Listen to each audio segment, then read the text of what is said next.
So today we're going to talk about emotional resonance. I am currently in a study room at the library that has a little bit of echo, so if it bothers you, I apologize. But that's what we're going to be talking about today. There are a lot of different ways that emotional resonance can come across. You probably felt emotional resonance before, even if you don't know how to label it per se. It's those moments in TV shows, movies, and books where all of a sudden you feel a very deep emotional connection to the character / the book.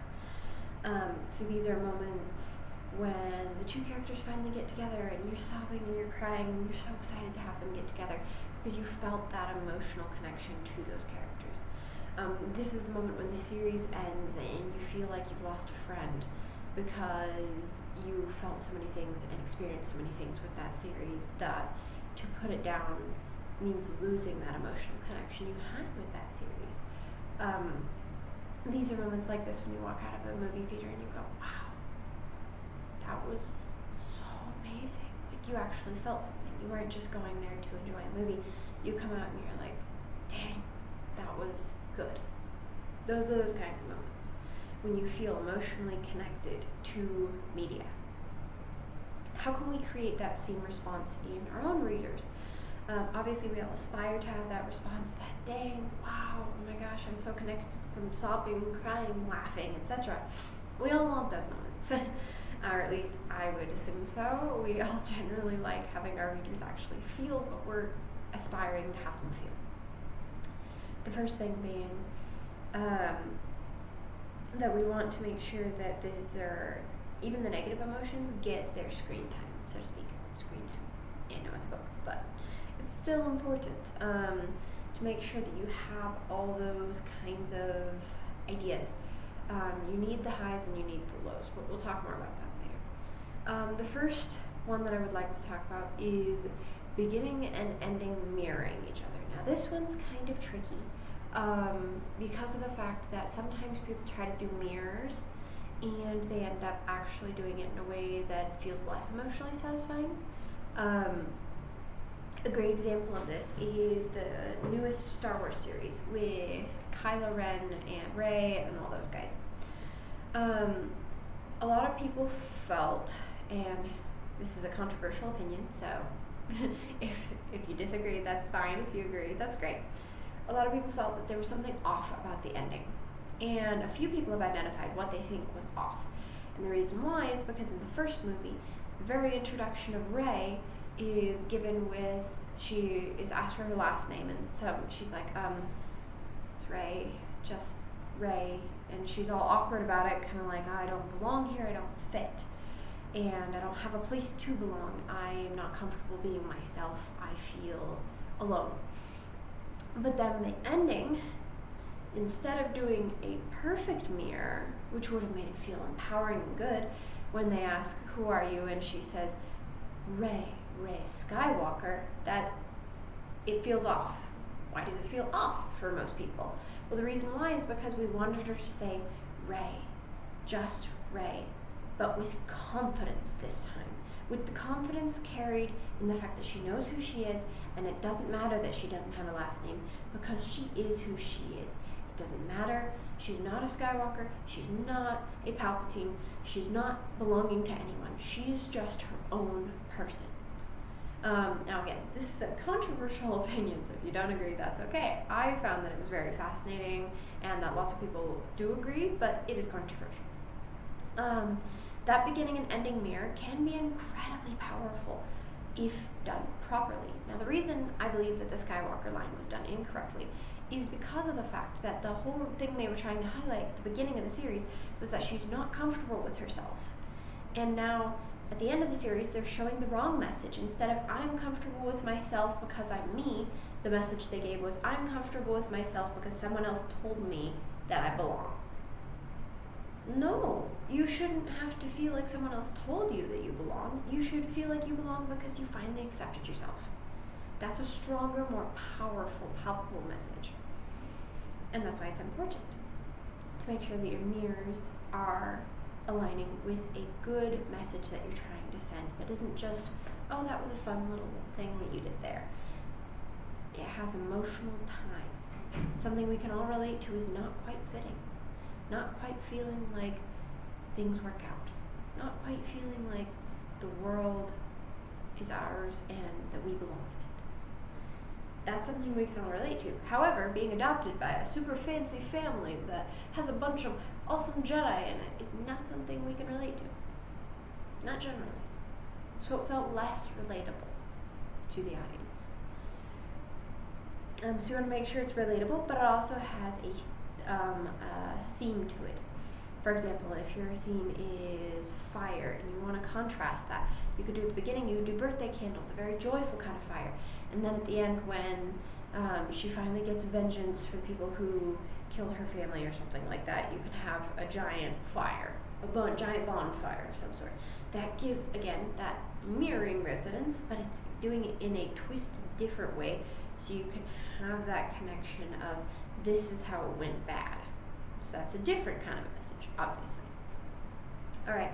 The next one thing that we can do in order to add emotional resonance to our stories is sensory details. This helps us to really feel immersed in the feelings of the moment. If we do not feel that the story itself is real and tangible, then oftentimes we're just like, oh, that was a cool story.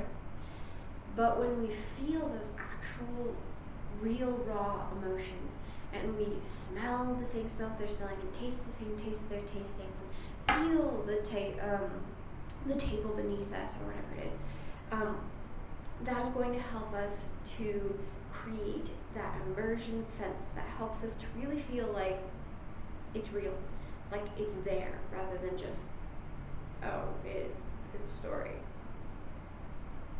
We want to feel like we're taking them to a new dimension, rather than just telling them a fairy tale very nicely and politely. This helps to make sure that the reader, any emotions that are dictated then after, feel more real because the world feels more real to them. The next thing that I want to mention is giving concrete details to root us in the moment. So this is similar to sensory details, but not quite the same. The reason that it's not quite the same is because of the fact that one is more like, oh, it's nice to smell cinnamon rolls, and the other is like, I have this concrete feeling in my gut. You're making sure that everything about it feels not only tangible and real, but that those emotions feel tangible and real, that they make sense. You don't have someone who is super nice all of a sudden exploding in your face. That's not a concrete emotion. That's very confusing. It doesn't make sense. We want to make sure we have those concrete details, like the space we're in, like emotions we're rooted in that moment, to help us feel what they're feeling. Another great way to do this is to give an example of what things are like to root us in the moment. So, for example, if you've never experienced, let's say if you've never been in love before or something like that, but you might feel like you know what love is like because you've read 12 books about two people falling in love. Why does that feel real? Because oftentimes they'll compare falling in love to things that you are familiar with. You know, anxiety in your stomach, the flutter of your heart, joy and excitement.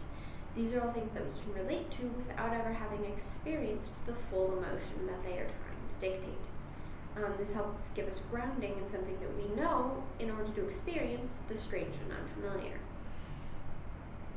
Alright, the next thing is something you can do to make people feel something is to show the contrast. So like I talked with the mirroring at the beginning, this is a type of mirror where you show contrast. So you show something joyful, and then you immediately turn that joyful thing into a sad thing.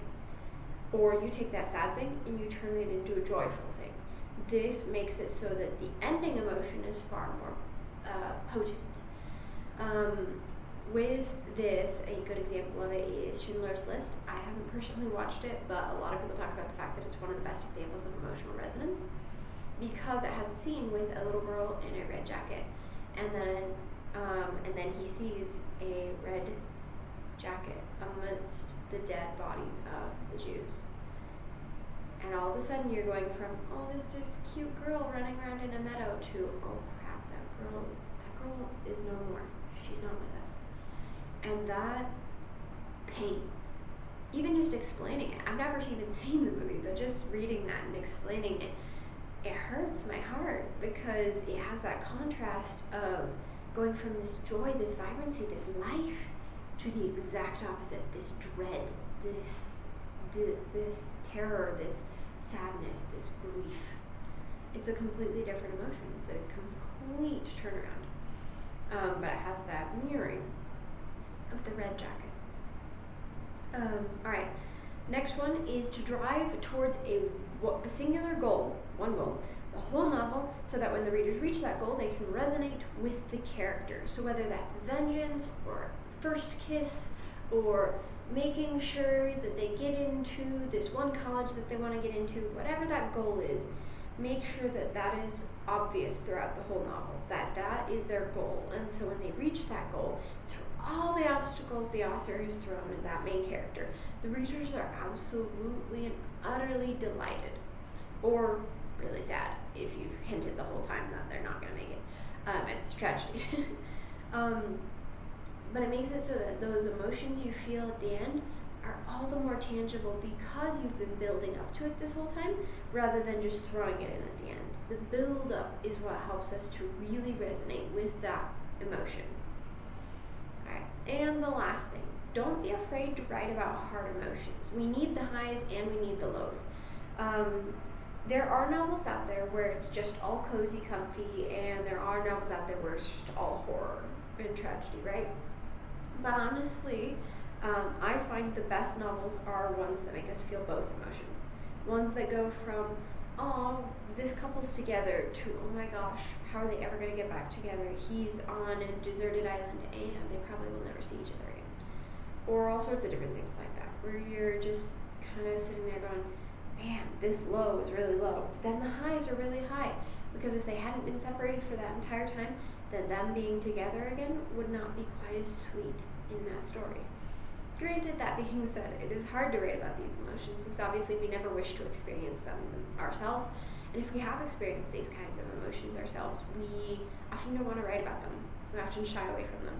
But that's all the more reason we should try our best to embrace them and to write about them, because these are the emotions that people can relate to.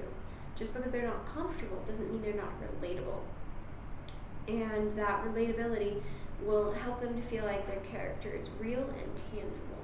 And those highs and lows can really affect us and how we feel about the whole situation in our hearts and how the world works. So I would say definitely make sure that you have your lows, you have your highs, but make sure that ultimately don't be afraid to write about things that you either have experienced or that you haven't experienced but you know is a really hard, difficult emotion. I will say, if you haven't experienced something before, I would say find at least 3 people who have. That way you can ask them all about their different experiences and kind of create your own idea of what the experience looks like from those questions and interviews. The reason why is because you don't want to be misinformed or do it improperly. But I would say don't shy away from it. Don't shy away. Just make sure that you are well developed in your research. That's the main thing that I would recommend. Thank you so much for watching today.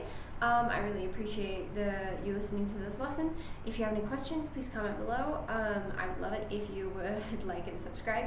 And let me know if you liked the little outro in the last video. My husband did that and he really wanted to make my video look nice, which is very sweet of him. So if you liked that little outro, let me know and I will be sure to tell him, and possibly I will bring that in little outro back. Thank you so much, and I look forward to seeing you guys on the last Thursday of the month.